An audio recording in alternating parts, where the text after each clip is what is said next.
Welcome to the September 14th, 2023 regular meeting of the Human Services Advisory Board. I'm calling this meeting to order at 6:02 p.m. on September 21st.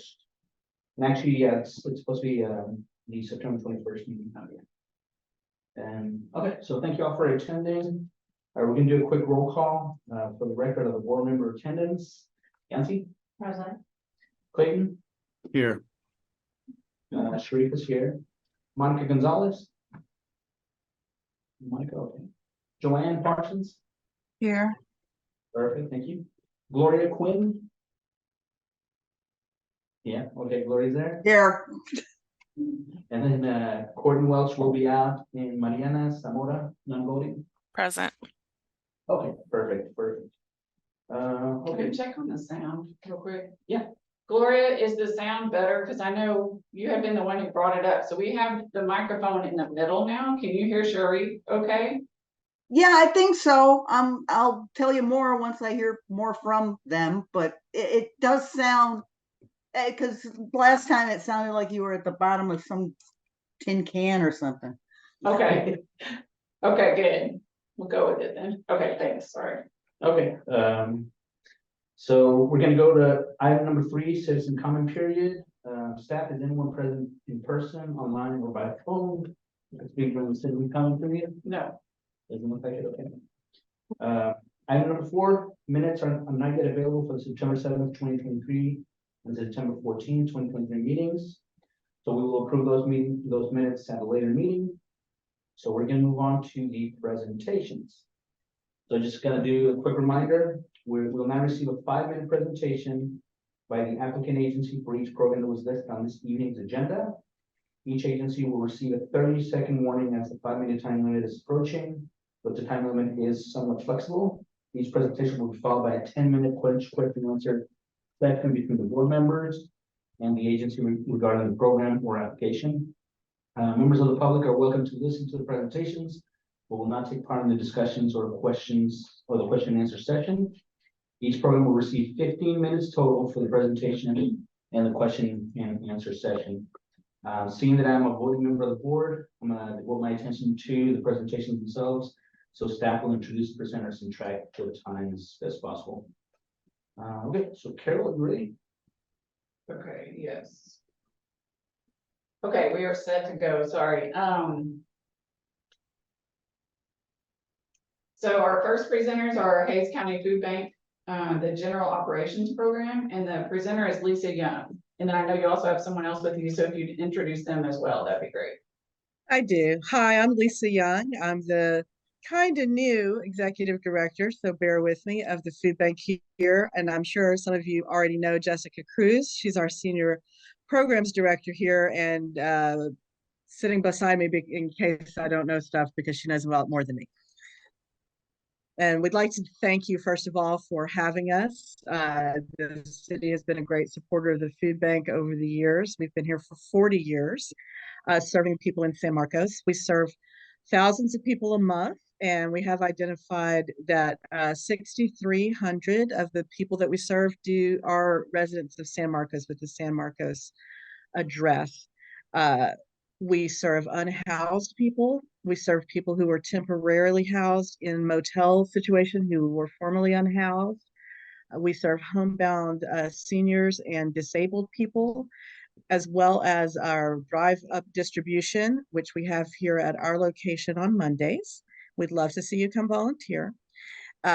And we will also be serving 1,800 people through for our holiday meal box for our turkey project.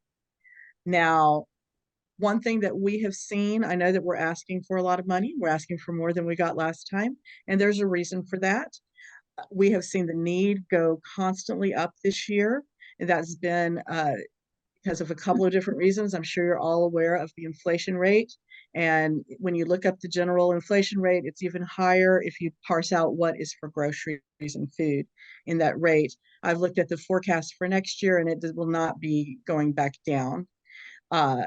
So we have made that makes people have more of a need to use our services because there's just too much month at the end of the money, like they say. And it makes our expenses go up too for some of the food items that we have to purchase are actually more expensive than they used to be, along with other just general things. Jessica can be my witness here. We have broken records every day for the past few weeks in the number of people who have shown up to use to get groceries from us. It's just higher every week, and our expenses are just going up constantly because of that. So that is one of the reasons that we're asking for more. Besides food assistance, we do serve as advocates to try to bring about systemic change in that. That's why we're both in orange. It's the color of Hunger Awareness Month, and we have been advocating for a stronger farm bill that would bring in more money for people to use in the grocery store in the form of SNAP. I don't know if you're aware of the cuts to SNAP. All of the supplemental cuts that were brought in for COVID have sunsetted, and people who used to be able to probably get almost 1,300 meals per year with SNAP can only get about 730 meals. And we believe that sunsetted in March.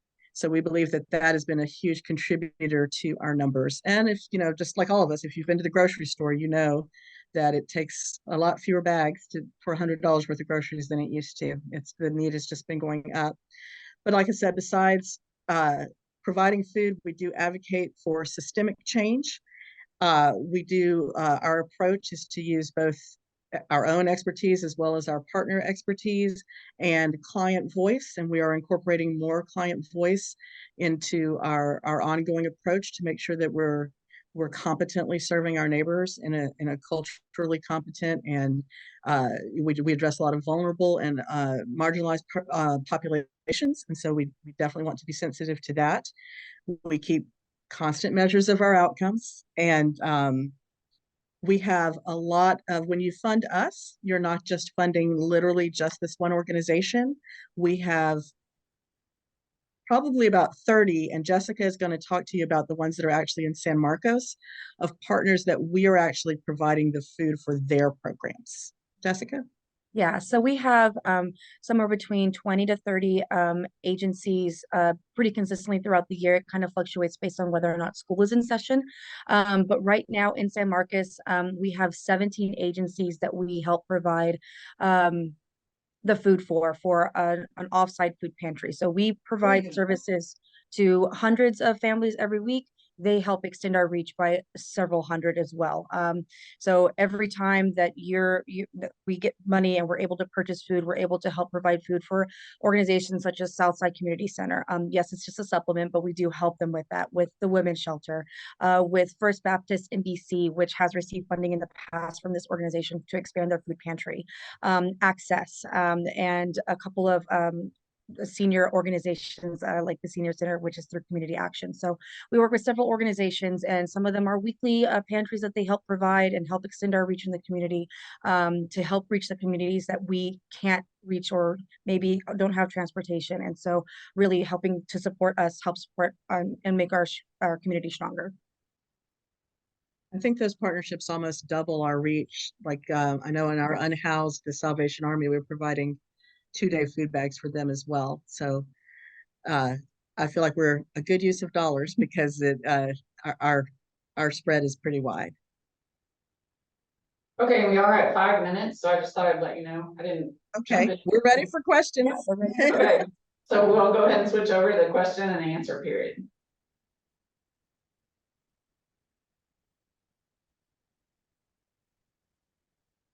Hi, good evening. I appreciate y'all speaking to kind of like the rationale for like the increase in funding. I know that I'm one of those people who like monitors Facebook groups when people are anonymously asking for help, and a few times I've recommended y'all's services, and I know like the biggest thing I probably hear from people is struggling with transportation to get to sites for distribution. How do y'all kind of navigate these requests with people y'all might come face to face with, or what resources do y'all kind of recommend people to? Okay, yeah. So one of the ways that we can help people who are homebound or without transportation is our home delivery program. That one is very specifically for seniors without transportation who live within San Marcos city limits, and that is one of our requirements. That's one way we can help people. We are limited, of course, by our resources and the funding that we're able to secure for it.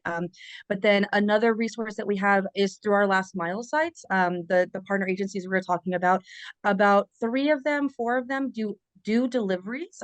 So they come pick up food from us, and then they already know these people, they have relationships with them, and they can take the food directly to them. So if we can't work with them, then we refer them out to one of these other sites, and then they can incorporate them as they're able to help provide those services. Another way that we're able to help people without transportation is we offer something, and this is required for us through our TFAP organizations, is to offer people the ability to name a proxy. Now, a proxy is somebody that they trust, that they know, a friend, a neighbor, a family member, somebody that they know and trust to be able to come to our distributions and pick up food for them. Any one individual can pick up for their household plus 2 other households, so for 3 households total. So it does help people who are homebound. Maybe they have a neighbor who is already going to the distribution, or who's off of work at that time and can take them. And so those are some of the ways that we can help people who don't have transportation, because if they live way out in the middle, out in Redwood, and they don't have transportation to get to our site here in downtown, knowing that a neighbor or a family member can come pick up for them is helpful. And our clients use that regularly. We Very. that is something that they really do take advantage of. Neighbors, churches, extended family groups that are all picking up for each other. As long as we have them already listed as the proxy, that's something we can accommodate. And it's really easy. They just call us and say, That's hey, very I want, simple. Mhm. We have very few barriers to service. And in fact, we are also a navigation point to helping people get their SNAP benefits so that they can get the maximum food benefit. We will actually help navigate people through the website for that. That's wonderful. Thank you for the information. Okay, Clayton, you had your hand up? Yes, good evening, y'all. I just had a couple questions. The first one is, what is the average composition of a food bag that y'all hand out? So It's different all the time, and it's so much Yes. fun. Go ahead, Jessica. Yes. The basics of it are frozen protein. We strive to do at least one, although recently we've been very lucky to be able to do at least 2 or 3 every single week. It has baked goods, which usually is at least one non-dessert item, and then Like a one dessert bread. item. Yeah, Yeah. like a bread item and then a sweet item. Sometimes I really like them. I'm sorry, for some reason, we're having trouble hearing Jessica. You just muted or something. Yeah, try again. Thank you. Okay, we'll try again. Okay. So we Yeah. do the frozen protein, and like I said, we try to do at least one a week, or we don't try, we do one a week. And then if we can, and we've been lucky lately to be able to have access to more frozen protein, so it's 2 to 3 a week. And then we offer the baked goods, so a bread that's not sweet, and then a sweet item. If we can, we do 2 or 3 of each of them. We also offer a variety of dry goods, so like the stuff you see back here for us. So this week, for example, it's mac and cheese, rice, pinto beans, cereal, and chili, I think. But it can be anywhere from 5 to 10 items, and then at least 10 pounds of fresh produce that we're able to source on a weekly basis. So it's always going to contain those items. Sometimes it's more of the dry goods and less of the fresh produce. Sometimes it's more of the fresh produce and less of the dry goods. Kind of depends on what we're able to secure and purchase and bring in, and what is donated to us on a weekly basis. But our goal is to provide at least 30% of the food that we give out each week to be fresh produce, and we have met that goal every single month so far this year.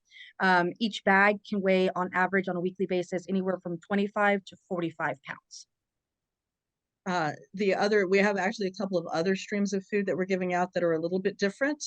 If you were unhoused, you would not want me to hand you a whole raw chicken, because what would you do with that? So we are I'm sorry. definitely, we provide bags where people can come once a week and pick up a bag if they are temporarily unhoused, which would have more ready to eat foods in it, more portable foods, more to go foods. Also, we have different boxes that are going to the motel and homebound deliveries that are sort of hybrid in between those two, so that they do have more ready to eat stuff they could make in the microwave, cereals and things like that if they don't have a full kitchen. And Jessica, I know that you've recently looked up the number our usual box of how much that is worth in grocery? Yeah, so I haven't done the numbers so far like this year with our new inflation numbers, but at the beginning of the year, our average that we were saving people when they went to the store was somewhere between $50 and $70 every single week. And that will be up, the inflation rate for that would be about 7.5%. And now the food that I was talking about, as far as the ready to eat and all that, that stuff is expensive, and we do have to purchase that. So that is a considerable cost for us. Thank you so much for that detailed information. My second question is, you mentioned in Mariana's response to her question that you had some barriers to service. Could you just describe a couple of those if you would? Actually, no, I was saying that we actually keep very low barriers to service. So for instance, all of our application is self-reported. We're going to ask you questions. If you tell me you need food, you're getting food. I'm not going to say, show me some pay stubs. I'm not going to say, show me proof that, you know, don't bring in your children's social security cards. We're not looking for that. We're looking to say, to make sure groceries get into your car. So we do have certain guidelines that we have to go by as far as need and eligibility, but like I said, we're keeping those barriers as low as we can so that everyone can be in. We don't want someone, when you talk about access, besides what Mariana was saying about transportation, another is fear to come. We don't want anyone thinking that they're going to be scrutinized. Maybe they have a warrant out. Maybe they're unsure what their son's immigration status is. Nobody needs to worry about that. We're keeping the barriers as low as we can. I appreciate the clarification. Thanks, y'all. Sure. Are there other barriers to access to service that you mentioned? A couple, transportation, you know, fear of coming, or just, you know, Sure, reluctance to those kind of come? things. There are a lot of things like that actually nationwide. I was just reading a report, some of the myths that people think about applying for government services. A lot of people sometimes will think that we are part of the government and that they have a fear of that. One thing that we do, we know that sometimes we might clog the streets with traffic as people are trying to get to our distributions, but we have resisted unless we absolutely have to. We're not going to want law enforcement at that, because we don't want that fear of people seeing law enforcement at the food bank and thinking that they'll be in trouble if the police see them. We do have that. We have bilingual staff, so we're trying to remove the barrier of people who don't speak English. Sometimes we come across someone, though. We have one client who only speaks Russian, and we're using technology to make sure that we can communicate with that person and make sure that they have what they need. So that is a great thing. That technology has come a long way in being able to translate and get people served. Other barriers are just people knowing what their rights are to get food at all.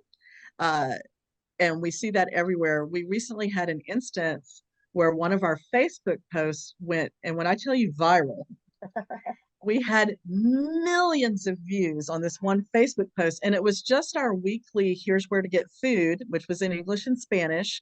And someone in another country, in a Spanish-speaking country, picked up on that to ask where the food was. And we answered, "This is Texas, but here's Feeding America. You know, look for your own city." And so many people across the world, the Spanish-speaking world particularly, commented wishing that they had the kind of access that we have here in San Marcos, that they couldn't believe how easy it was for us to get food, and they saw the pictures of what we were giving away and they couldn't believe it. And they were like, we actually had people saying, "Come to my city." And it was it was about 2.3 million hits on that. Wow. So are you, the SNAP thing, it got, you know, really reduced, like you said. Absolutely. Are you trying to make up for that? How does the SNAP play into what you provide? Well, the most impactful way it does is that it increases the need for our services. So we flat out have more people in line needing food because their SNAP money just doesn't go as far as it used to, between being reduced and between grocery prices being up. So the money just isn't what it used to be. So that doesn't come out of their funds though, right? What they're eligible for SNAP? No, No, No. I didn't think so, but I was just wondering how, It you just know. it just makes more people who maybe 4 months ago they wouldn't have come to our services because they would have had enough SNAP money to get them by. Now they don't. So now Okay. we just have more people in line. We have, besides having more users every week, we have more first time applicants every week than we ever did before. Wow. Even during the height of COVID. Would you Yes, agree? no, absolutely. It's the numbers we're serving now are higher than our COVID numbers, and our COVID numbers were, to be cliched, unprecedented. So it's true, like we're seeing a true increase in need right now. This is more. It's And more than the other COVID? Wait a minute, it was more than, absolutely, Yes, get it out is of here. absolutely More than COVID. Whoa. by a lot. Okay. Yes. And you use the term advocate for systemic change a couple of times, Sure. which, you know, I guess that's something that you guys are trying to do more of, or see the need more of. But what does that mean exactly, that you're trying Sure. to? Well, there's two things. One thing that we've always done, like I said, is to navigate for people to have, to get their own individual SNAP benefits so that they can have the agency to go to the grocery store and use that. So that is like kind of a micro level of systemic change. But we also, particularly me, since I'm here, advocate with our legislators. This is a farm bill year. It only comes up once every 5 years that there's an opportunity to increase SNAP benefits and TFAP. Ah, Right. So whatever we end up with this year, we've got till 2028. And it hasn't been voted on yet. What typically happens during farm bill years is it's supposed to be this year. It probably won't be voted on until January or February. They usually extend that time. So this is the time to be advocating to our lawmakers in Washington, because this is a federal thing, that we need a strong farm bill, and we don't get another shot for another 5 years. So that is something that we are actively advocating for ourselves by contacting lawmakers. And we also are pushing it on our website and through our partners and our board for other people to also contact their lawmaker and say that we need a strong farm bill. okay, and the farm bill helps you out because if This they get farm bill, so there are subsidized, you get more, no. money? No. We do not. People get more SNAP benefits. The SNAP benefits are part of the farm bill. The free lunch Oh. program at school is part of the farm bill. I did not know that. All right. And the do you help people try to obtain SNAP benefits, or do you send them somewhere else for that help? Yeah, so we are a community partner program site, and it's CPP is the shortened version of that. We're CPP navigators here. We have one on staff right now, and we're looking to hire somebody else to be a second staff member to do that. And it is an authorized formal process through Texas Health and Human Services to be able to help somebody navigate not only SNAP, but WIC benefits, TANF benefits, SSI, Medicaid, even any sort of federal government benefits that can be applied for through your Texas benefits, our staff member can help apply for. And so like I said, we have one on staff right now. When we hire our second staff member, we'll have two people on staff to be able to meet the needs. We have agreements worked out with the different libraries. So if somebody cannot come to us directly, they can meet us at a public site that we can help them, again, navigate through this process, help them with the scanning, help them understand some of the legal language that goes into it. It can be a very daunting task, especially for somebody who's older or somebody who doesn't have regular internet access. While I think it might be really easy, it's not easy for everybody. So that's why we have the staff member. It typically And it's takes just a walk-in kind of thing? They just walk in and say, hey, can I talk to you? I want to interrupt real quick. I'm Yeah, sorry. I know, I'm asking too many We're, questions. we're running long. I just All right, thought never mind. we're already at 20 minutes, and I know Yancy also has questions. So we're getting lots of good information. I just, we will need to cut it off at some point, so. No, all right, I'm sorry. Go ahead. I just have two questions. Can you tell me more about where you get your fresh produce from, and how have you been able to manage your food and packing waste? Yeah, so where we get our fresh produce from. So we have an agreement with Central Texas Food Bank. We are able to order through their processes to order the fresh stuff that we hand out at our public food distributions. When we serve more than 700 households every single week, there's no way for us to be able to source that at our local grocery stores like very regularly. So we order from Central Texas Food Bank, and it's a USDA product, it's TPAP product, and it's product that they're able to source at a lower cost from maybe like Walmart places a big order of cilantro, for example. Maybe it's happened this week, where then they have like 25 pallets that they have to get rid of, and so we're one of the beneficiaries of that. The other place that we get our most of our fresh food from is actually from the local grocery store. So we go to the HEBs in Buda, Kyle, here in San Marcos, the Walmarts. We go to the Sam's Club, the Costco's, and we pick up 5 days a week from those stores, and we and Targets. We pick up all of that fresh stuff. It comes back, and then we have it processed, sorted here by volunteers and by trained staff members. And then anything that is safe to eat for humans to eat, we keep and we save it here. We try to give it out the same day or the next day. So within 24 hours, 48 hours of it arriving here at our warehouse, it's back out in the community in somebody's fridge, hopefully. But if it's not safe to eat, we actually have a food waste and recycling program. And so we work with composters, gardeners, farmers, ranchers. They come pick up the food waste from us, and then they take it back to their homes, and they give it to their chickens, their pigs, their cows. They use it to compost. They use it to compost in their garden. And that leads us to the third very small amount of fresh produce that we get is actually from the local community gardens, Alamo Gardens, Dunbar Gardens, and then some of the local farmers will actually come and drop off. If they can't sell it at market, they might come give it to us so that we can hand it out. Wow. Anywhere else. As far as plastic waste goes, we have a giant recycling bin here that we constantly are putting things in. We have lots of cardboard waste. We have a lot of plastic waste, but we do recycle it using the City of San Marcos resources. Thank you. That That was it. Okay, we really should stop. I have one question. Oh, okay, Sharif, go ahead. The only question I have is, you only have one location here in San Marcos, right? Are there any other locations in Hays County? So we do a mobile food pantry. This is our only location, but then we send our vans out for distributions throughout the county, not just in San Marcos, but in Buda, Kyle, and Wimberley. We actually have one next Saturday at Ulen Elementary that we only do periodically. And then, as Jessica was talking about earlier, our last mile sites, we partner with these 30 other agencies that are churches and schools and everything, so that we can be in the neighborhoods, literally trying to be within a mile of your house. And that is that almost doubles our reach as far as how many families we're able to serve. So we have 17 sites right now in San Marcos. And those In are all, addition to our public food distributions, it's 17 off-site that is volunteer run, that they serve different households than we serve. And I can tell you this because I do the numbers myself. I do all the data entry for that. They're completely different clients. They're clients that we don't serve at our food distributions that only access our food through these other last mile sites. And like I said, we have about 17 of those.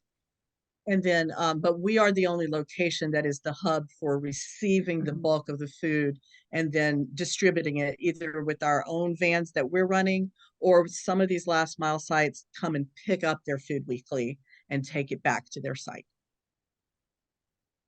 Thank you. Okay, thank you very much. Lots of good information. We are at 24 minutes, so I'm gonna go ahead and stop. And then we will switch to our next speaker, and I'm gonna turn off your video, Hays County Food Bank. You're welcome to stay and listen. After all the presentations, the board will discuss things somewhat. You're welcome to listen in. There won't be another chance to interact, really. So, okay, so now. Thank you. Thank you. Thank you. Stop the video, and I'm gonna go back over and pick up.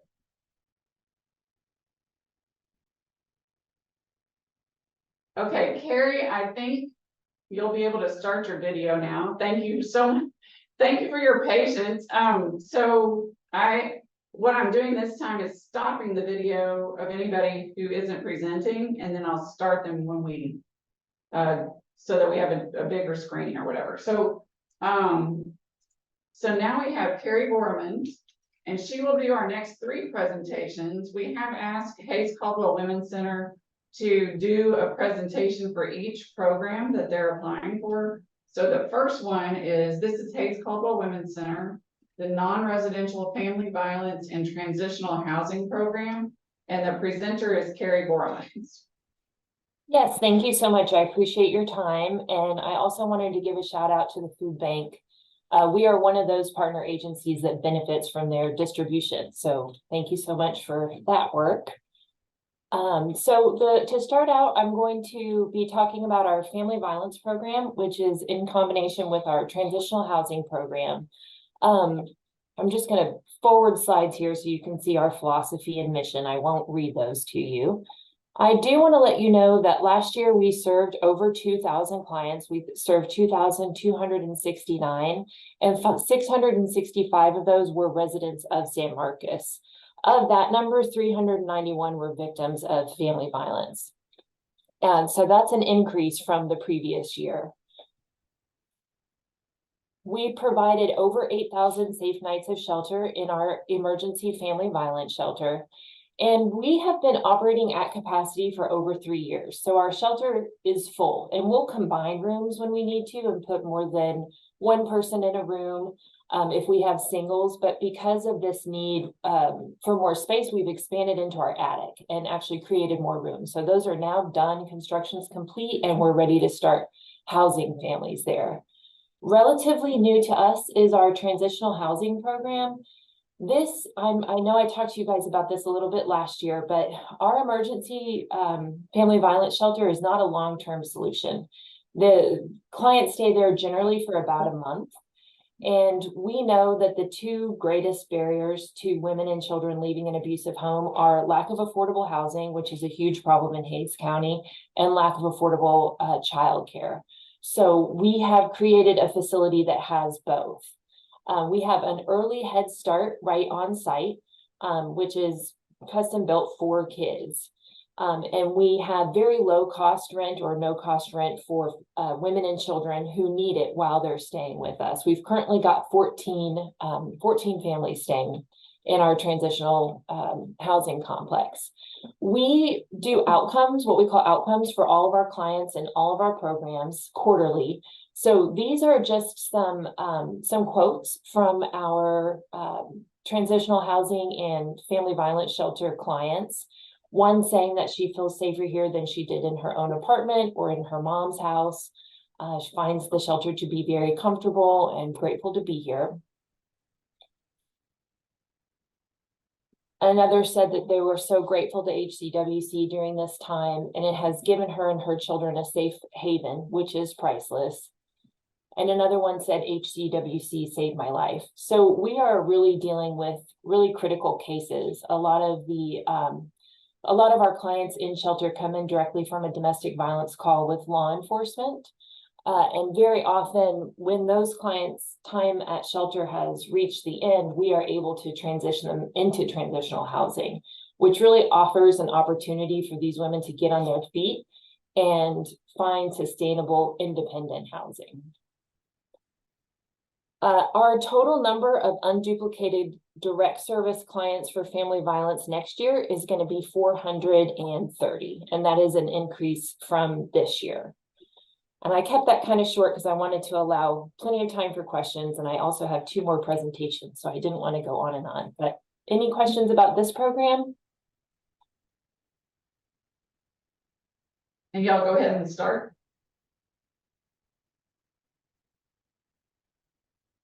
So on average, how many total families does this specific program help per year? The transitional housing complex can house up to, we have 18 units, so 18 families at a time. And the shelter, I think it's 15 rooms without the attic addition. And some of those are family rooms. So each family stays in their own individual family room. They're not in like a big dorm kind of setting. And last year for family violence, it was over 300 clients who were residents of San Marcos. When you say clients, do you mean total people or families? Individual people. So a woman and her children would be multiple clients. Okay. And we do serve, I keep saying women and children. We serve all adults, youth, and children. it is predominantly women and children.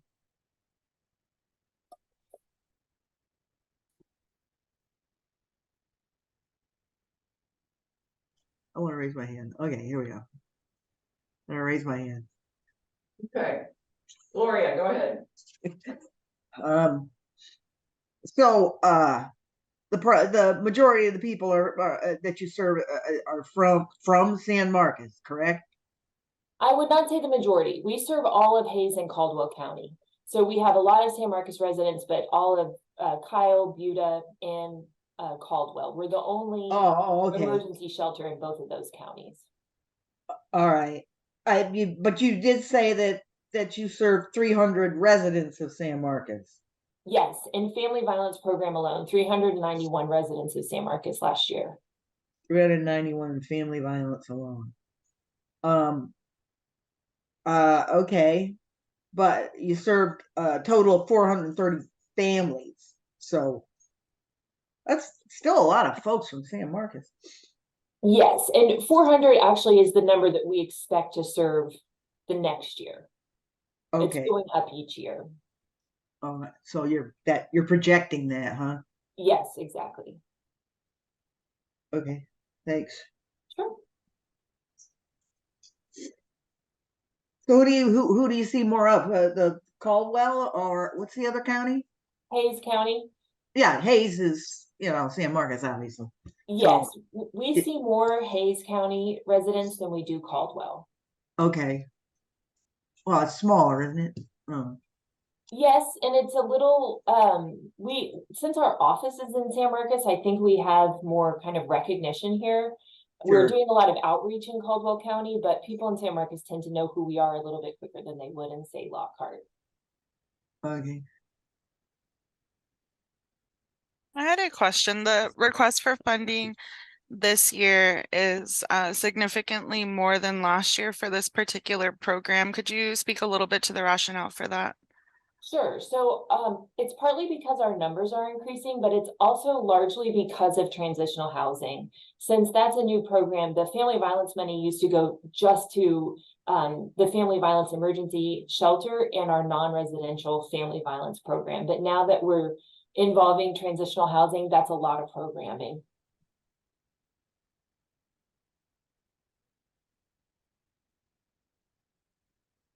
Great, thank you. Sure.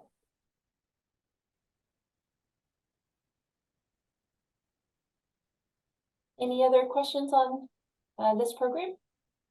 How many total employees does this program have? I'm sorry, did you say total employees? Yeah. Well, there's 50 at HCWC.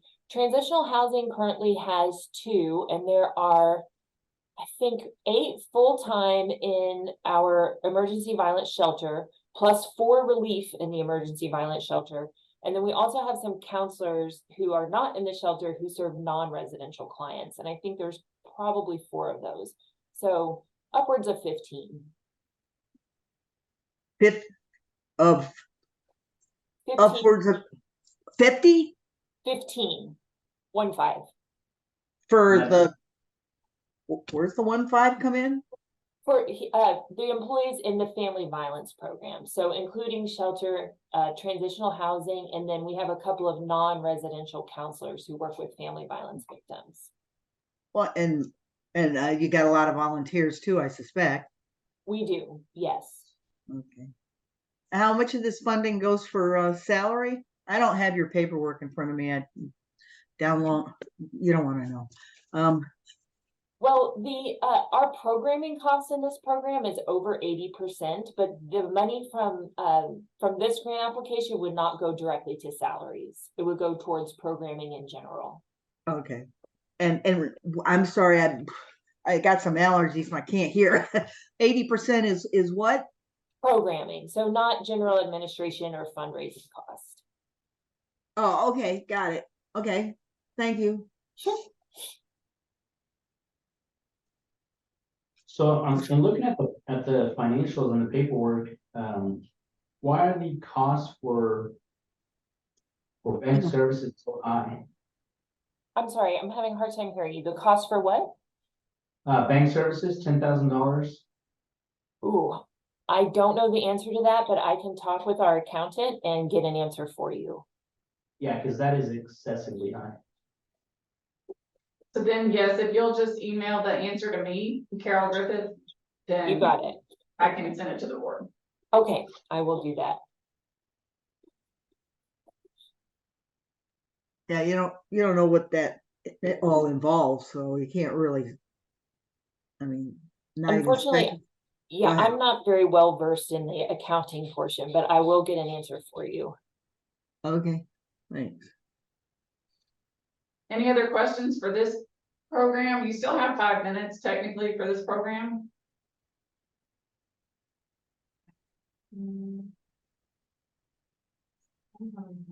Any other questions? So does an actual financial firm or a CPA do these numbers? Yes, we have a CPA on staff. Or- Our chief, yes. Wow.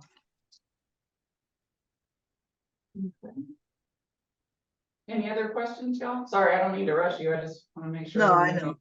And where you get other funding from where again? Federal, state, individuals, and foundations. We also have a few fundraisers throughout the year.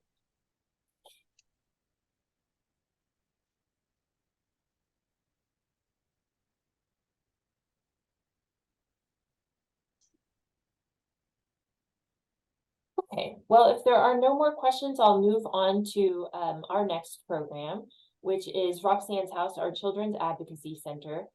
We are the only Children's Advocacy Center serving Hays and Caldwell County. Last year we served, let's see. Last year alone, we conducted 654 forensic interviews, which was up from the year before. And if you're not familiar with a forensic interview, basically what that is, when there's an allegation of child abuse, the child comes to our Children's Advocacy Center here in Roxanne's House and has an interview with a trained professional where law enforcement and CPS are viewing the interview from another room. So it's not going to intimidate the child and they're not going to have to repeat their story more than once. So not only do we have our forensic interviewers on staff, we also have licensed children's counselors who can then work with our kids for 6 months or longer if needed. We expect to serve over 200 San Marcos residents in Roxanne's House alone next year, and of those 140 will be kids. The adults that you're seeing here, the 98 adults, those are their protective caregivers who can also receive advocacy and resources from Roxanne's House. I already mentioned the forensic interviews. That's a pretty dramatic increase from the previous year, and we do expect those to keep rising. We saw a slight dip in forensic interviews the first year of COVID when kids were being schooled at home, because very often the reporters of child abuse are teachers and administrators in the school. But since kids are back in school, that number has just been steadily rising. Just like we do in our family violence program, we do outcomes with the kids that we serve and their parents.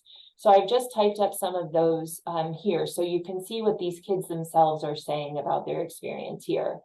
One said she didn't know where she would be without her counselor. The counselor is always advocating and supporting her, goes above and beyond, and has really helped process what she's been through.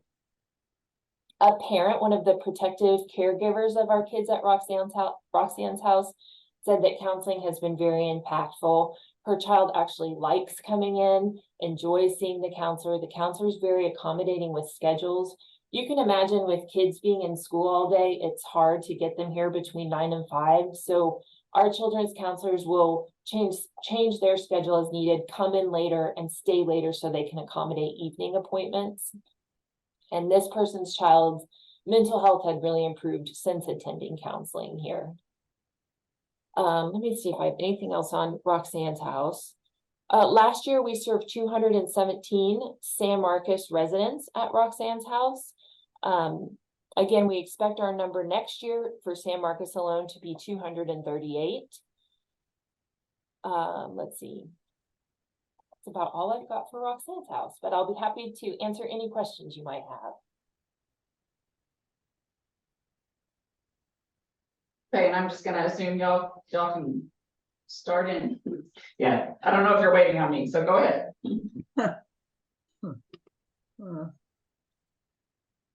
But you did 654 forensic interviews, huh? Yes, And that's is that initial interviews or is that yes, include file 654 initials?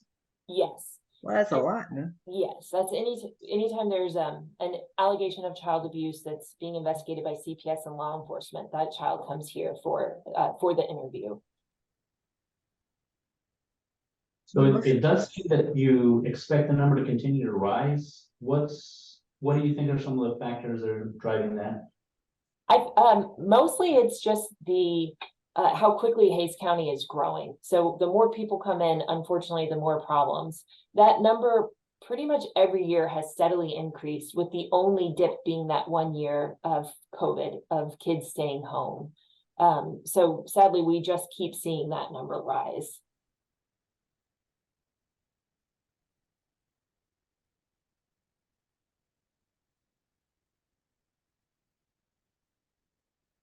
Okay, any other questions about this program? Hmm. Out of, I guess, I'm just gonna say it. Out of those, 654 initial forensic interviews, like how many, continued services, and like what was the average amount of time that they spent at Roxanne's house receiving services? It's Good usually question. about 6 months. But if the case is going to be prosecuted, if it's a case that's actually going to go to court and be prosecuted, even if we've finished counseling with that child, let's say 6 months has gone by and they're in a good place with counseling, they'll come back in for what we call court school, so that someone can kind of help them prepare for what court is going to be like. They might be in the courthouse with their abuser for the first time, seeing them in quite some time. So those services can be ongoing. Of those over 600 forensic interviews, we saw over 200 kids. So it varies year to year, but that was about what we did last year. And then what is the average age of the children that y'all serve? It goes up to age 18. I don't know the median age. I don't know the average age, but we see real little kids all the way up to teenagers. So would you say the youngest would be like under 3 years old that y'all seen or have served? Yes, and of course those forensic interviews can be a little bit challenging. I wouldn't say that's super common. We don't have a lot of kids under the age of 3. We definitely have had some. It's typically a little bit older than that. Okay.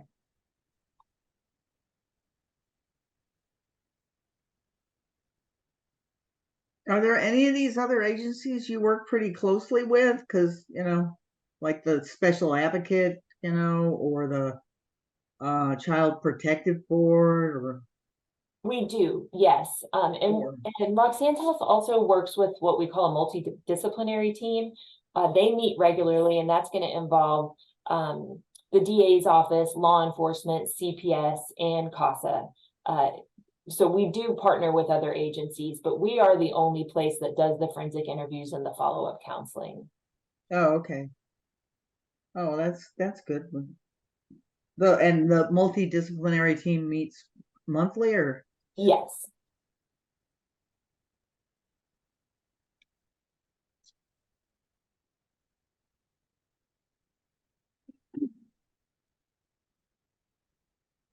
How long have you guys had this service? Is this a relatively? HCWC has been here since 1978, and Roxanne's House opened in the 90s. I think it was 96. Oh, okay. 96. Yes. It's been around for a while. Are the facilities in a floodplain? Oh, I don't think so. Why do you ask? It's an interesting question, dude. $16,000 in insurance for flood. Okay, then I can check on that as well. We've never flooded from a flood, but I can definitely check out. if we're in a flood. Yeah, because again, that seems excessively high for something that's never happened. No, okay. There's something in there about flood insurance? Yeah, it's part of the insurances that they have listed on here. Wow. Yeah. And $16,000. I mean, Carrie, you might check, I mean, of course, I think it's Michelle, right, who would know the, Yes. they may have to have flood insurance because they've received funding in order to build their structures. And so you might take that into consideration. So that may be something to check into. There may be a requirement behind that from some of the funding. Thank you for mentioning that. I'll definitely talk to Michelle about it. Yeah, because that's weird if you're not in a flood zone. And you're not. yeah, because that would make no sense to have flood insurance on a structure that is not in a flood zone. Because if there was Well, water we break, are, something like that. we are very close to the Blanco River, so it's entirely possible, and I just don't know the answer. Okay. Ah, No, that's fair. okay. Okay, I'll move on to our last program, which is our sexual assault program. We receive usually about 500 helpline calls each year just about sexual assault. We receive way more helpline calls than that, but specifically 500 about sexual assault. We have a team here called our Heart Team. It's each and every one of us staff members is on the Heart Team, where we respond to victims at hospitals, at all the local hospitals. Last year, we responded to 90 victims. So anytime someone comes in with a sexual assault in need of what we know of as a rape kit, HCWC is dispatched, and one of us goes out to meet that person at the hospital and stay with them, answer any questions. We can be there during their exam if they want us to be. And we expect that number to go up next year as well. Our Heart Team is on call 24/7, 365. So we have somebody covering every holiday, every day of the year, all night long. Last year, I know I already mentioned we served over 2,000 clients, and 264 of those were San Marcos residents who had experienced sexual assault. So it's a fairly large problem here in San Marcos, and we do have specialized sexual assault counselors on staff who work with that population. Again, with our outcomes, I've just put up some quotes from that I pulled from our outcomes from clients who have received services for sexual assault. A lot of them have very positive things to say about their counselor. Because our counselors are trauma informed and specialized in this area, they know how to deal with people who have experienced this more than maybe some other counselors would. One said that her counselor is honestly one that she's only a counselor she's felt safe talking to. We do also have a group setting for counseling for a sexual assault group. And this client said that the counseling group has given them an outlet that they've been needing, that the counselors are very helpful and understanding, and she could not have wished for better help. We do, of course, as I mentioned before, work with not only women who have experienced sexual assault, but any adult or youth who has experienced this. It's a fairly large program here, and our numbers fluctuate a little bit year to year with hospital response, but we do anticipate that those are going to keep going up. So we don't see this this need decreasing anytime soon. Any questions about the sexual assault program? Any questions about the program? You get any idea if the rape kits are backlogged? I would assume they are, but I don't know. Yeah, it's not a fair question, but I was just wondering if maybe you had some inside, because it's pretty rampant everywhere. Yes, I do know that sexual assault is not very often prosecuted for a variety of reasons. Right. So, I mean, do the victims get follow-up, like the status? I'm sure they ask. Some You do, know. some don't want to file with law enforcement. But if they want more information and they want follow-up, they will get that. And then they, of course, anytime we respond to a hospital call, which is anytime there is one, the hospital emergency rooms are trained to call us. We ask the person there if they want to follow up from us. So then we can automatically call and start scheduling services with us if they want. So just because they present with a complaint of sexual assault doesn't necessarily mean that there's going to be any legal pursuit. Correct. They just go to the hospital because, you know, they're traumatized, obviously, and they Yes. just want, I guess, the option. Yes, You know? and very often they want a physical, and to be given, you know, STI preventives and to check for injury. Often they are also interested in law enforcement. So there's the option for both. And medication. I'm sure they hand out Absolutely. STD stuff. Exactly. Yes. Yeah. Huh. Okay. So there's not a large percentage of people that pursue it legal. There's not a large percentage who pursue it legally, and those that do, there's not a large percentage of those that actually go to trial. Oh, yeah, there's that. Yeah. And does the Heart team help them out? I mean, other than going to the hospital with them and counseling, and I mean, are they? How far does the relationship go? I mean, do they plug them into some other resource for, you know, trauma counseling, or do they stick with the counselor? And It can be both. well, it's not really a counselor, right? Not necessarily a counselor that goes in there to the hospital to help.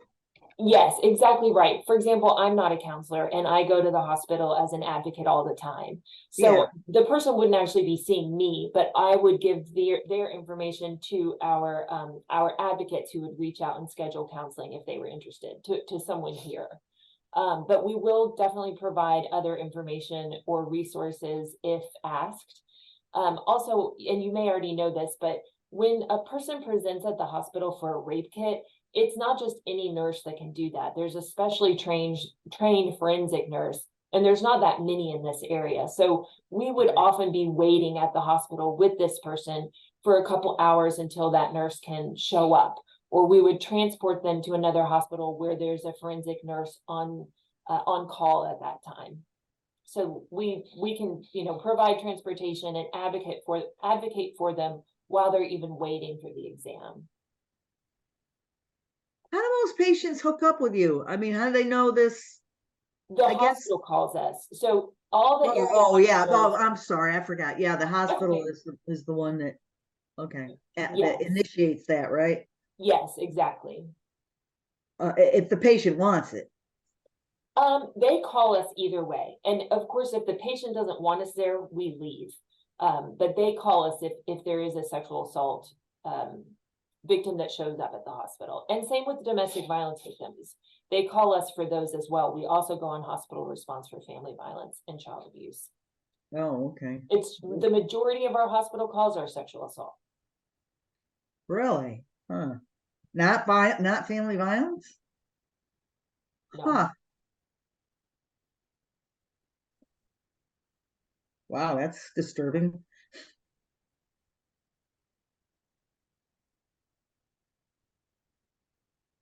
Any other questions about this program or HCWC in general that I haven't addressed? Okay, so because Abbott is busy doing what he's doing, what kind of morning after pill? I mean, is there any kind of pregnancy prevention thing? Yeah, so our hospital here in San Marcos, now that it's owned by Christus, they are not allowed to give out the Plan B emergency contraceptive anymore. Neither is Seton Hayes and Kyle. What we can do is we will have a gift card to Walgreens or CVS that we can give the person and let them know you can go purchase this over the counter at a pharmacy or Walmart. They do provide medication for STDs, as you mentioned, at the hospital. But And- most patients get a gift card for the morning after pill. Yes, if the hospital won't provide it, we can do that. Only if they ask, or do you advocate for that, or what's just curious? I think that's a little tricky. I think it maybe depends on the person responding. We don't have an agency policy about it. So I think it might depend on, if the person asks, then definitely. I know in general, we would offer it. And Good. it used to be offered at the hospital. So that was when it, when it was CTMC, we were used to that. And then when Christus took over, it changed. So we A just lot of things adjust. changed when they took over. I have a question. Yeah. So you're trained advocates, how many do you have, and is all of your staff, are they trained advocates as well? Is that a requirement? Yes, so every staff member has to go through our advocacy training, which is an Office of the Attorney General certified training. So we are all trained advocates, all 50 of us. Once you've worked here for, I think it's 17 years, maybe 20, you can get off that hospital rotation. So we have a couple of staff members who no longer respond to hospital calls, but all the rest of us do. And then if we have volunteers who are interested in being an advocate for Heart Team, they can go through advocacy training, shadow someone the first time to kind of get used to what a hospital call is like, and then serve as a volunteer in that capacity. Thank you.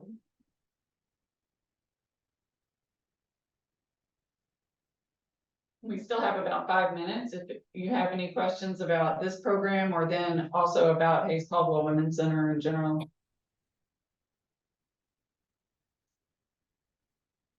So anything else? Okay, I think with that, we will end this portion of the presentations, and we have one more presentation to go. So thank you very much, Carrie, for joining us. Thank you so much for your time. I appreciate it. Thank you.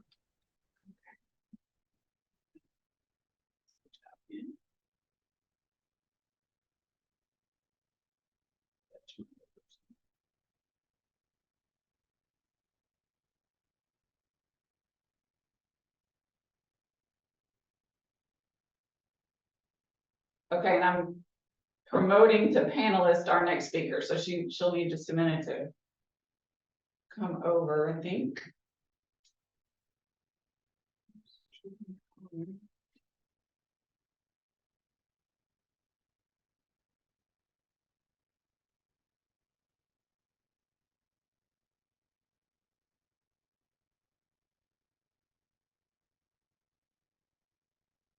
Fine, okay. So Julia, I think you're just here to observe, is that right? I just wanted to check. I'm sorry, say that again, Carol? So we have a Julie, and then we have, which you're now a panelist, but we have a Julia logged in, and I just wanted to make sure she wasn't part of your presentation team. No, I'm sorry. I did not intend to log on as a panelist. So that Okay, would be, no worries. that'd be I'll Julie. put you back. Yeah, I'll leave you as an attendee then. Okay, we're good. Thank Okay. you. That's Thank okay. you. I love you anyway, Julia. Yeah. Yeah, anyone is welcome to observe, of course. Okay, so then now we are to our last presenter. And this is Julia Haller. She is with San Marcos Youth Services Bureau, and she's asking for a facilities grant. And so Julie, if you'll go ahead. Hi, how are you? I know the grant says it's a facilities grant, but it's actually facilities and help with the program. So there's a combination of those two things there. We on June 26th got a notification from Southside Community Center, which is where we have been for 20 years, not paying rent. They gave us a contract, a short-term contract, and we had to leave on June 28th. And we had to be out by August 15th with the office out on September 15th. So we had been toying with the idea of leaving the facility, but we thought we'd have till December because of the homeless population that's there on the grounds all the time. But we weren't prepared to leave quite this soon. We did happen to find, we have a new location. We've moved. I turned in my keys Friday. So we've been moving. We're up on Wonder World and Medical Parkway. I'm sorry. Oh, you're fine. I don't know what. Okay. Yeah, sorry. Okay. No, that's okay. So for 20 years, we haven't had a line item for rent. So this year we need help with rent. It's $2,700 a month, which is an extremely good price.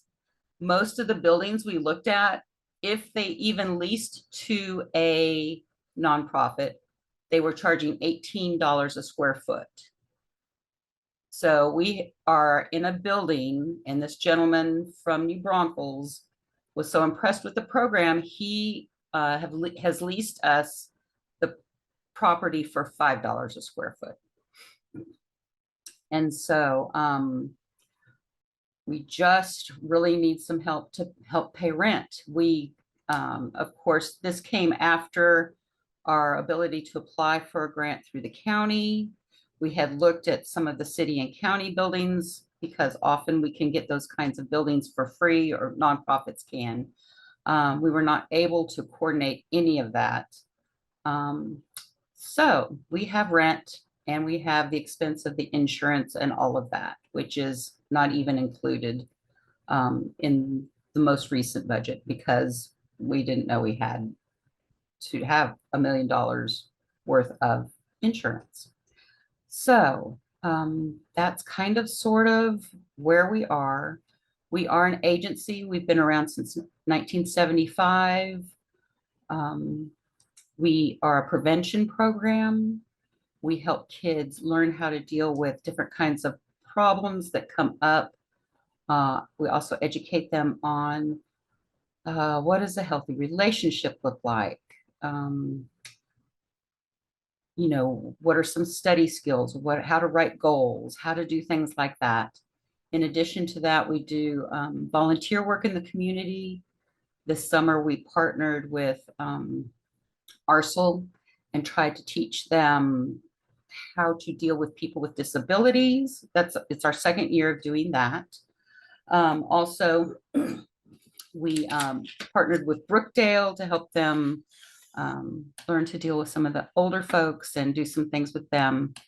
And so we made it through this last year after Ruben Garza died, who was our greatest advocate, by writing a grant to the Berdine Johnson Foundation. And they understood that it was a difficult situation that we were dealing with, especially at the point last year when we thought we were going to get $4,000 from the city. And so anyway, it's been a very interesting year. We still served 20 kids last year, so I was happy about that. Any questions or comments at this point? I have a few. Yes, I was ma'am. on Medical Parkway last week and I saw y'all's sign. Yeah, we got our sign on the last roof. week. But I wanted to ask, could you share with us how many square feet y'all space is now and provide like a description of the space? Does it still include a kitchen? Do y'all have a computer lab, or is it just a single room? No, I can't tell you off the top of my head about how many square feet. We have, the gentleman knocked out some walls for us, so we have a space for the kids, although it's smaller. We do not have a kitchen. We have a shared kitchen space because there will be eventually some additional offices that are occupied in the same building. We have 2 offices, 1 room for storage, and the main room where the kids will be. So it's not huge, but we have a little outside area that we're hoping to tidy up a bit and that's kind of it. We have a big parking lot that we can use, and we're going to have a big event probably on the 26th. So it's not a huge space, but that's what we got. I was hoping if we can earn a lot of money for the chili cook-off, that at some point we can knock out another wall and make a larger space for the kids. So I don't know. We'll see. This gentleman that's helping us, as far as he's concerned, he'd like to see the whole building full of YSB kids. So he's been very gracious. Great, thank But you. And I you- have one more question. Yeah. So I know in the past y'all have described a large barrier to accessing y'all services was being the location due to like transportation restrictions. Do y'all see with y'all's new location the possibility of it being more central for people to access? You know what? I think I'm really excited because we are right in the middle of all these apartment complexes. So, and the apartments that I've had time to visit so far say, oh, we will send flyers. We want our kids to come. And also we're right across the street from Jimmy John's. So behind that is where they're going to be building that big apartment complex also. So we have apartments all up and down Wonder World, some right next door, some back in the back. So we're really hoping to get a lot of kids and some more volunteers, although we're still getting our volunteers from the university. So I'm very happy about that. We're far enough away from some of the schools that we should be able to be on the bus route. And we should be on the, I think we are on the bus route that goes through Carts also. And we're walking distance from Mendez if they cut through the field right there. So we're kind of excited about the space. I mean, the location. So yeah. We really are excited to be here. The other facility, although we're very grateful to Southside for what they've done for us, was getting difficult. The air conditioning wasn't working, so it was 90 degrees every day during the summer with AC on. We actually have air conditioning now. So, you know, it's just, and just the location and the fact that, you know, they lock their doors all day long now, you know, so it's getting a little more dangerous over there. So we're good. So any other questions? Our kids. Sorry, we won't get it. Yancy has a question. Yes. Yeah, so, I think you mentioned that last year you had 20 kids, Mhm. that y'all serve, so are these 20 kids who come regularly? Do they come every, like, I don't know how many days y'all offer services, but. We have service. I'm sorry. Go ahead. We have services 4 days a week, all through the whole year. With the exception of like Christmas, because they don't come. But last year we had 27, this year we had 20. They were all different kids, all different situations. We have one mother who's taking care of her grandchild and two of her friends and a younger sibling. So the kids that come, you know, they really need encouragement, and those children are separated from other siblings that live in San Antonio. So,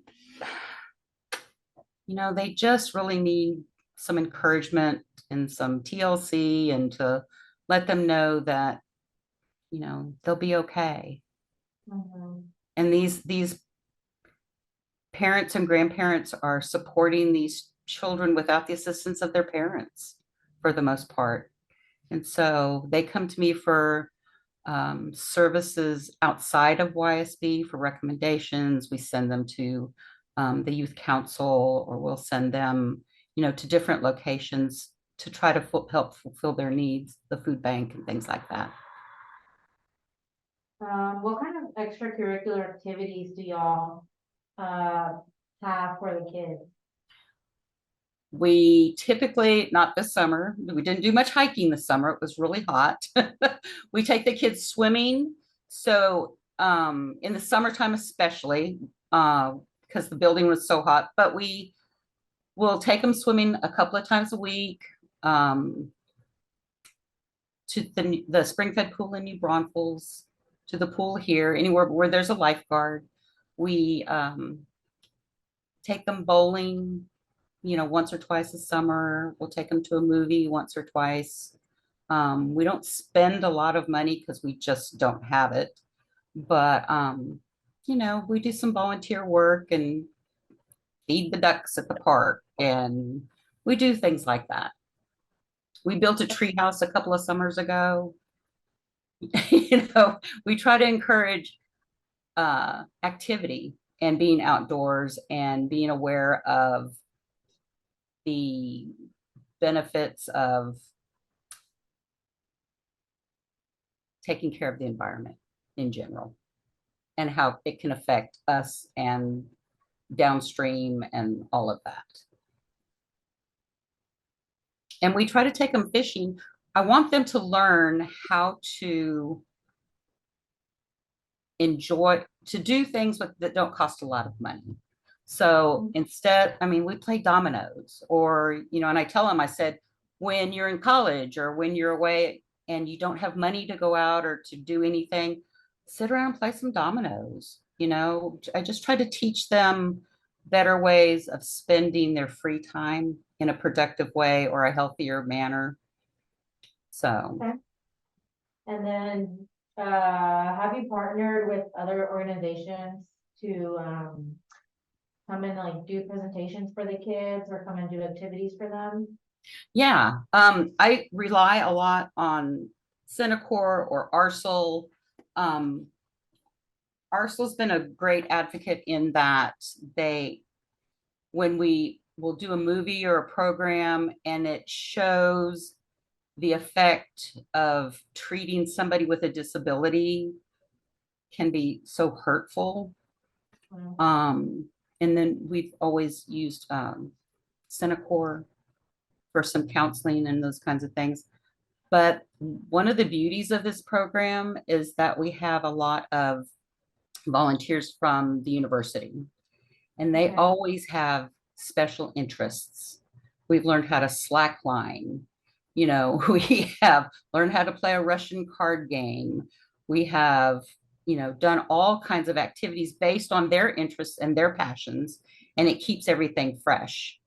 We also have business partners that'll come in and talk about different kinds of careers and things that they can participate in. We've taken tours of banks, and they've walked through antique vaults, and they have the opportunity to ask the people that work there what kind of education they need.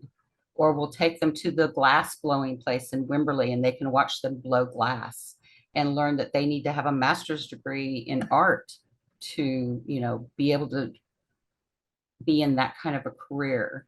And so I just try to expose them to anything and everything that I can, so that they can see a future, or they can find a passion, because otherwise they sit at home in their room on their phones. They don't really know what is out there for them to do. They don't know, they don't often know how to act in a socially acceptable way. We teach them, indirectly how to shake hands or fill out a job application, or how to be a part of an interview. There's lots of soft skills and social skills that they learn while they're here. And it typically is an advantage for them when they're going out to try to get a job. Their volunteer opportunities, we teach them how to put them on a piece of paper so that they can use that as a skill when they're applying for a job or university or whatever it is they're doing. So it's just this strange little program, but we seem to have a very positive impact on these kids. And I've been here for 20 years. So at some point, I have gotten kids of my previous kids because they appreciated the program so much. Okay, thank you. And I honestly didn't start timing when I should have started. I think we're at about 15 minutes, but we could Okay. always take a minute or two more if we need to. Anybody else? Gloria, you're on mute. All right, okay. What age group primarily are you dealing with, or? 11 to 17, but if they're still in high school at 17, they're welcome to be in the program. So it goes from 11 to 17, but it sounds like you know, it's more towards the teen years or something that you're seeing. Or I mean, that's who's eligible, but I guess I'm wondering who's utilizing your services, what age group? It really depends. Like last summer, I was trying to build a treehouse with, 20 of the 27 kids, they were 12. It just kind of depends on the flow and what goes on. But, and I've had kids that are tugging at my shirt saying, but miss, I'm only 11. Why do I have to learn how to apply for a job? And I say, well, because I want you to feel comfortable doing it when you do get to the age that you have to do that. Okay. And you're open 4 days a week Mhm. from when to when? After school until 6:30 in the evening during the school year, and from 12 until 5:30 during the summer. Of course, I'm here on Fridays, but the kids aren't here.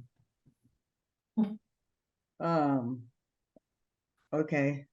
And how many volunteers do they come and go, or just Yeah, I have to regular? basically I have to retrain them every semester. I do have some that come and stay. I have one volunteer who started, I think, in 2006. She's now serving on my board of directors. So she has volunteered all of these years and continued to participate as a board member. Yeah. So you typically have how many volunteers? Oh, I have had anywhere from 7 to 25 in a year or more. Ooh. We have a Oh. lot of volunteers that will come for special occasions. We have hundreds of those. But Oh. as far as regular hours, typically 50 hours or more. My interns are 250 hours a semester, a lot of them. Okay, thanks. Mhm. Okay, any other questions? Because we should probably wrap it up at this point. We're probably at about 17 or 18 minutes. Okay, all right, we will shut it down. Thank you very much, Julie. Thank you all very much. And I'm gonna go ahead and take your video down. Of course, you're welcome to stay and listen to the meeting as well. Thank you. Y'all have a good evening. Thank you. Okay, now hand it back to Sharif. Okay, perfect. So we're gonna go out to item number 6, discussion items. We will now hold discussion among board members on the programs, agencies, and applications for the purpose of clarification, comparison, evaluation, and assessment. This discussion is public, however, it is among the board members only. This time is meant to be a free flow of conversation, but please make your comments succinct to allow the time for all the board members to share if they wish. Discussion is going to be facilitated by Carol and myself, and then the housing community manager. So Carol, let's get going here. Okay, so as usual, I'll just kind of open the floor. The purpose of the discussion is partly just to see what's memorable for you because you are seeing so many agencies and programs. And then also you could talk about, the relative merits of the different programs or whatever you need to sort out at this point in time. So I'll just kind of throw it out there. HCWC was pretty straightforward in the information that they presented, so that was very much appreciated. I really didn't have a lot of questions for them just because I felt that had already been answered, either by other members who had asked questions or just in the information presented.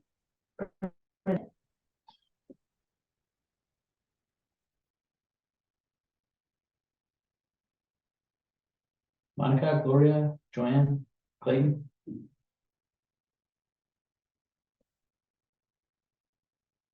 I should have probably come up with questions. How did this, just to see, like, you don't have to discuss at this point, but, I'd like to know, like, how did the presentation strike you as far as the need for these services compared to what you've heard so far? I think just simply like what stands out the most for me is when you look at like the hierarchy of needs, the organizations we saw today were like addressing food insecurity and like just sense of like safety and well-being. So these to me just they were very straightforward, very informational and thorough, but for me, it's almost like no question how much we need these services. And for the food bank in particular, like it sticks out to me as someone who's college educated. I have a good job and still am struggling financially with the cost of inflation and prices for food. So any family with children, and I'm single and I don't have kids, I just know how important the resources they're providing are really needed in our community.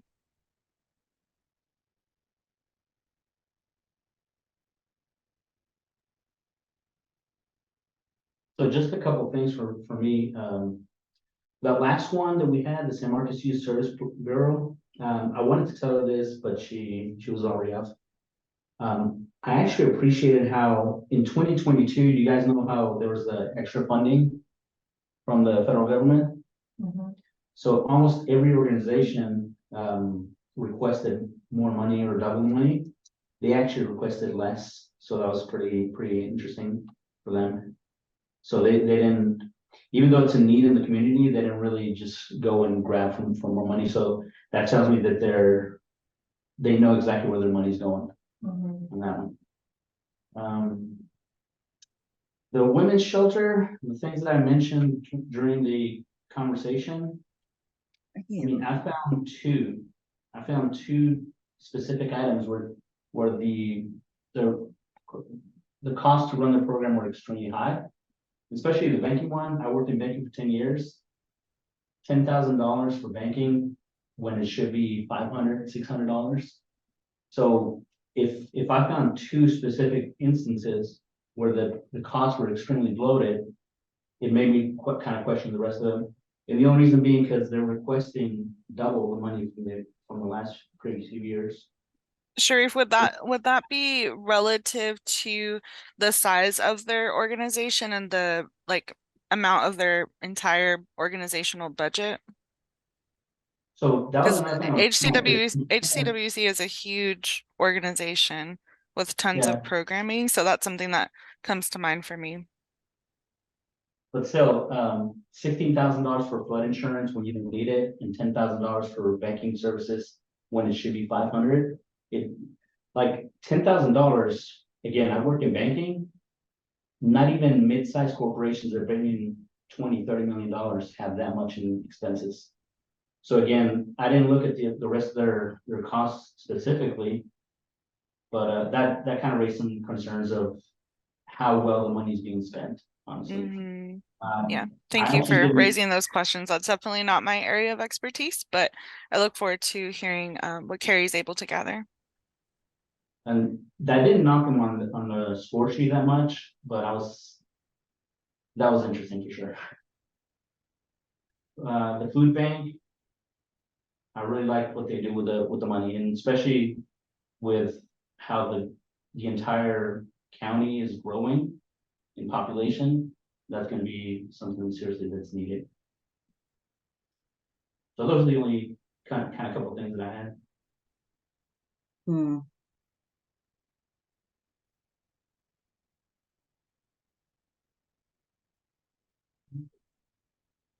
Any comments from the old timers? The ones that have seen it all before?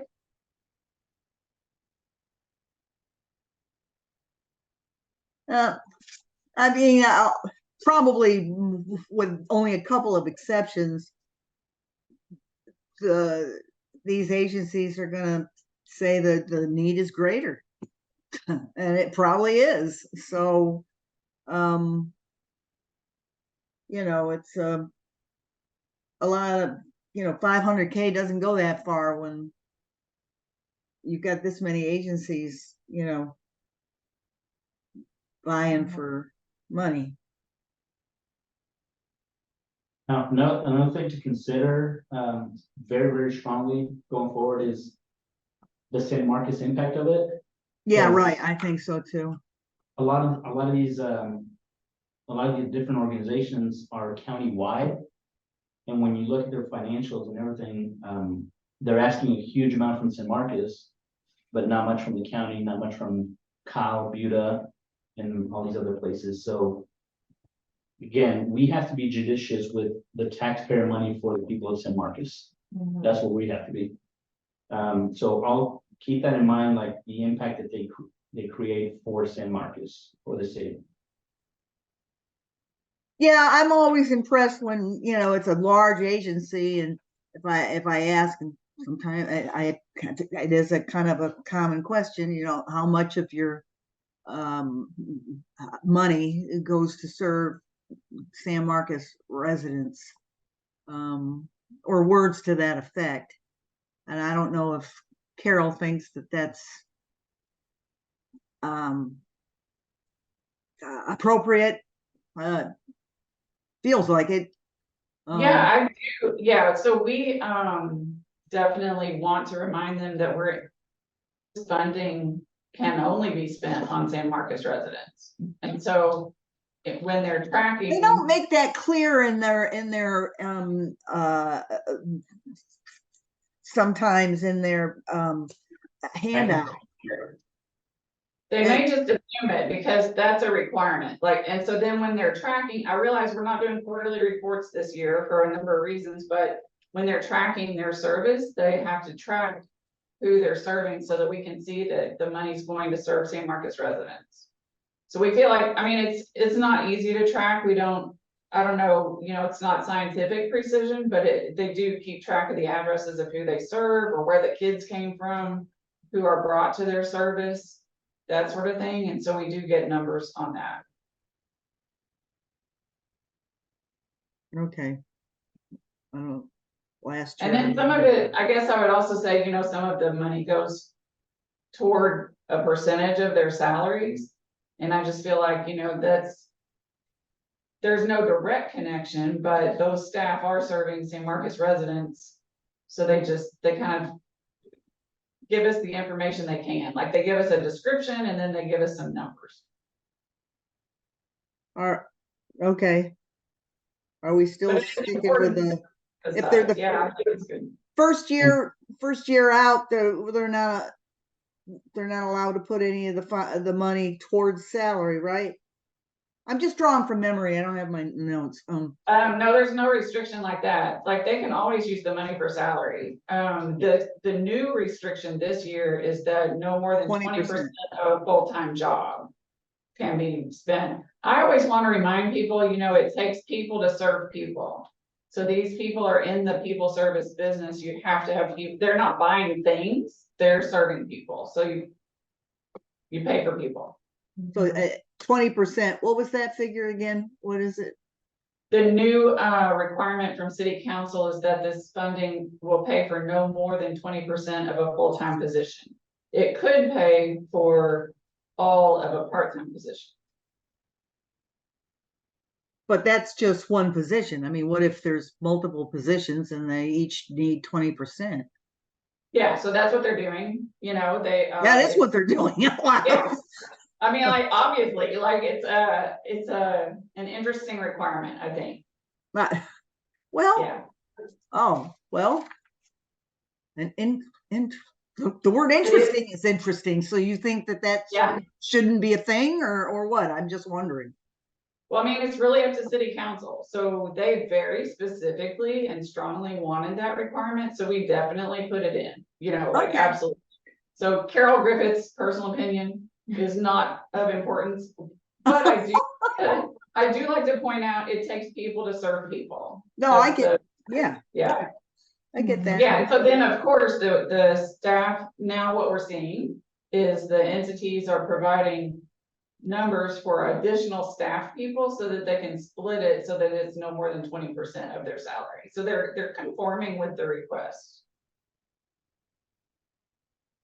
Hey, I'm looking at the flow sheet here that I copied it. I'm wondering how come there's under the 2024 request from Southside Center down, there's nothing in that column.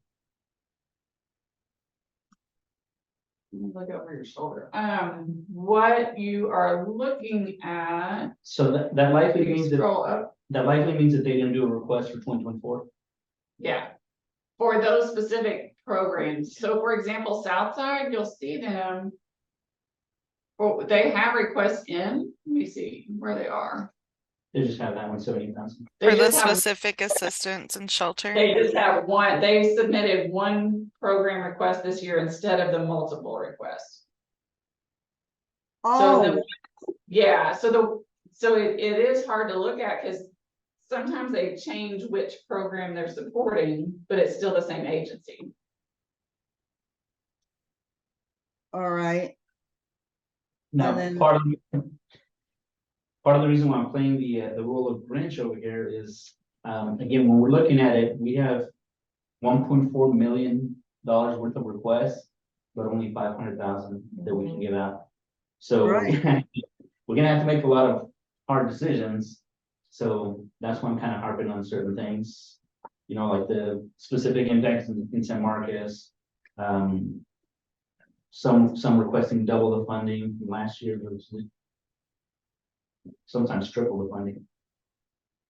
And one thing I do want to let y'all know, I still haven't received confirmation, but I think we're gonna have 650,000 to allocate. I know, you know, that's still not 1.4, I get it, but at least it's more than the 500,000. So I've got to get with the finance department and give y'all a final confirmation on that. Yeah, well, and that was something that a lot of people that didn't like the what they received said, you know, we need to ask for more money. So I think that's a good idea. So if you don't want me to ask about this flow sheet, I can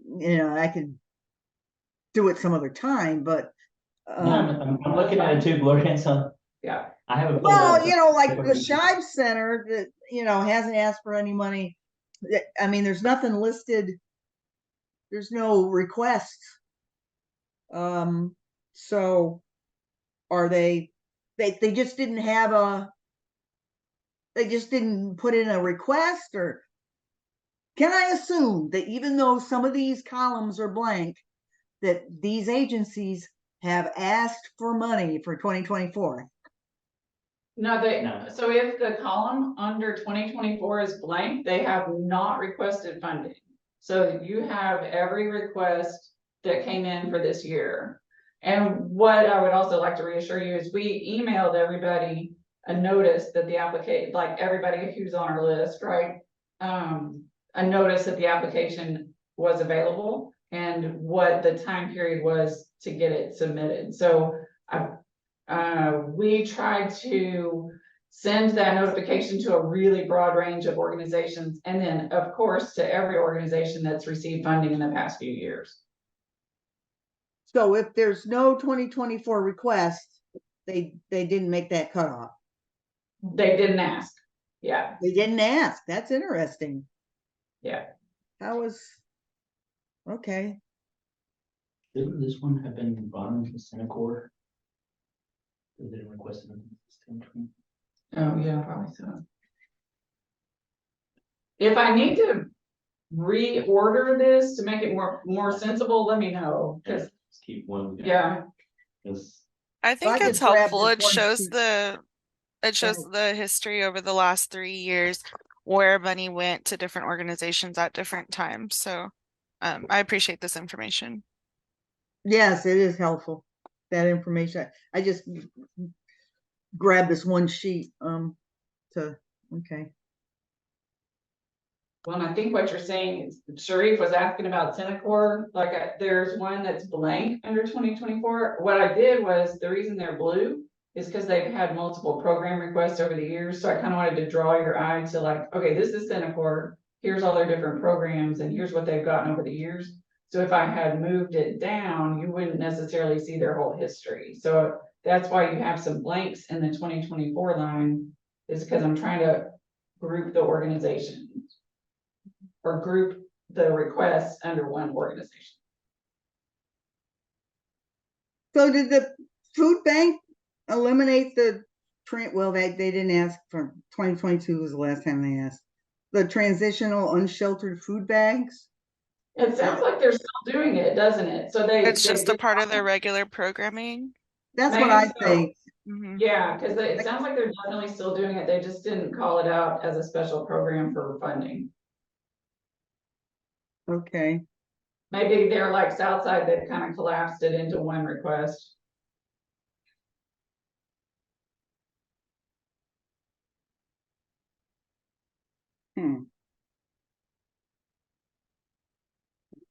Any other discussion items, questions, Clayton, Monica, Joanne? Y'all been really quiet this entire week. No, we're good, okay. I'm Um, I'm good. Okay, so I think we should be good for tonight. Let's go with number 6, the reports. It's now time to receive any updates from board members on activities since the last meeting. Does any board member have an update for the group? I know some people were gonna go check out some of the organizations or anything. No, okay. Carol, I had a Um, question. I guess a clarifying question. Weren't we like encouraged not to do that? Is that still accurate? That is still a thing. So Mhm. I do, what we're trying to emphasize is that all the board members get the same information all at the same time.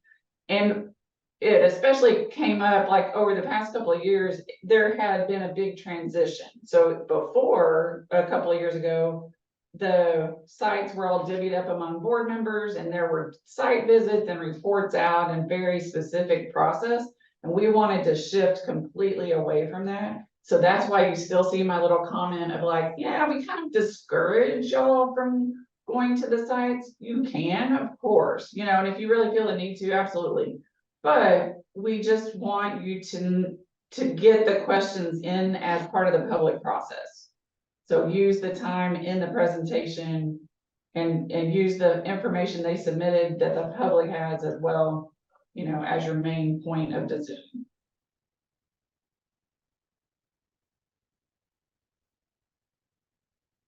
So Okay. there's 34 agencies, right? Mhm. Am I counting that right? 34? Correct. Yes. Okay. Yeah. And iron sharpen iron didn't ask for anything? That's weird. And a couple of the others that doesn't make any sense why they. Yeah, I think from looking at this, a lot of them might have done a one-time request when those extra funds were out there. Maybe. And some of them, like for example, the Shade Center, looks like for the last 3 years they didn't request anything, so they might have found, you know, a grant somewhere else that is taking them through all these different years or something. Well, and I think a couple of them, 2 or 3 of them, like consolidated instead of presenting different programs that fall under their umbrella. It kind of looks like they might have consolidated it, so which is great because makes it simpler, I think. So we're gonna move on to the next, the future agenda items. Board members may provide requests for discussion items for future agenda in accordance with the board's approved bylaws. No further discussion can be held and related to the topics proposed until they are posted on a future agenda in accordance with the Texas Open Meetings Act. Any board member want to request any agenda items for the future? Okay, thank you. So we're gonna move on to the question and answer session with the press and public. Anybody out there? No, no, looks like it was just us. Okay, And so we're gonna move to adjourn. Thank you, everybody, for participation. Do I hear a motion to adjourn the meeting? Motion to adjourn. Okay, we have a motion from Yancy. Do we have a second? Second, I just want to say I can hear you guys real good. Good, Okay. that's great. So we got a second from Gloria, so all in favor of adjourning, please say aye. Aye. Aye. Okay. Any opposed to adjourning? No. So we're adjourning the meeting at 7:46 PM on September 21st. See you guys next Thursday. All Thanks, all. righty. Today, Hey, thank you. bye. Bye.